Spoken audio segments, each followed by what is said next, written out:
Hello friends, welcome to my channel. ఇప్పుడు మనము sponge cake చేసుకున్నామండి. మైదా, షుగర్ పౌడర్,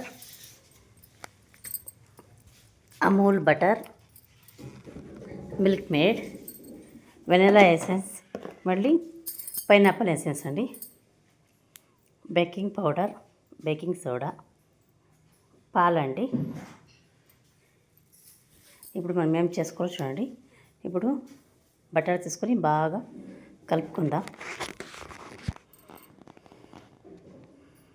ఇది బాగా కరిగేవరకు కలుపుకోవాలండి. మళ్ళీ మిల్క్ మేడ్ ఒక కప్ వేసి బాగా మిక్స్ చేసుకోవాలి.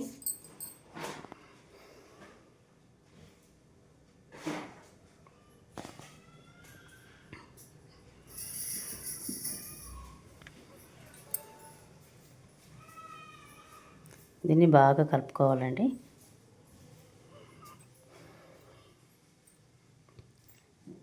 మళ్ళీ ఇప్పుడు మనము ఆ కప్తోనే 3 టీ స్పూన్లు షుగర్ పౌడర్ యాడ్ చేసుకోవాలి.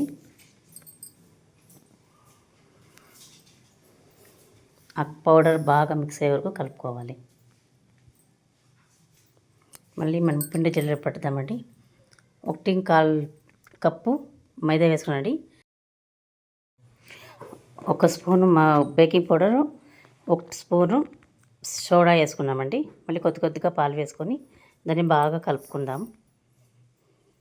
ఆ పౌడర్ని జల్లెడ పెట్టాం కదండి, అది కొంచెం వేసుకొని కొంచెం పాలు కొంచెం పౌడర్ వేసుకొని బాగా మిక్స్ చేసుకుందాం. చూడండి, ఇలా బాగా మిక్స్ చేసుకోవాలి. కొద్దిగా వేసుకొని ఉంటలేమీ లేకున్నట్లా బాగా కలుపుకోవాలి.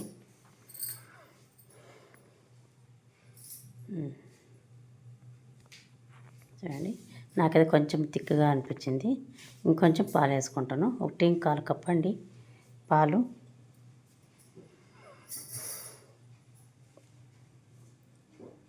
కొంచెం గట్టిగా అనిపిస్తే మళ్ళీ ఇప్పుడు వెనిలా ఎసెన్స్, పైనాపిల్ ఎసెన్స్ 2 వేసుకొని బాగా కలుపుకుంటానండి.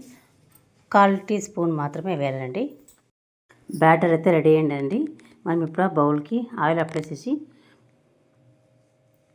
బేకింగ్ పేపర్ యాడ్ చేసి దానికి వేసినాం చూడండి. బ్యాటర్ మిక్స్ అయింది కదా, బాగా అలా వేసి బాగా అలా బబుల్స్ ఏమైనా ఉంటే వెళ్ళిపోతుందండి. అలా చేసి చూడండి, ఓవెన్లోకి పెడుతున్నాను. ఓవెన్ అప్పుడే ప్రీహీట్ చేసి పెట్టుకున్నానండి. 35 మినిట్స్ పెట్టానండి. చూడండి ఎలా వచ్చిందో, ఎంత స్పాంజీగా వచ్చిందో చూడండి. టేస్ట్ కూడా చాలా బాగుందండి. ప్లీజ్ ఫ్రెండ్స్, మీరు ఇలాగే చేసుకొని తినండి. సబ్స్క్రైబ్ చేయండి ఫ్రెండ్స్, లైక్ చేయండి, షేర్ చేయండి.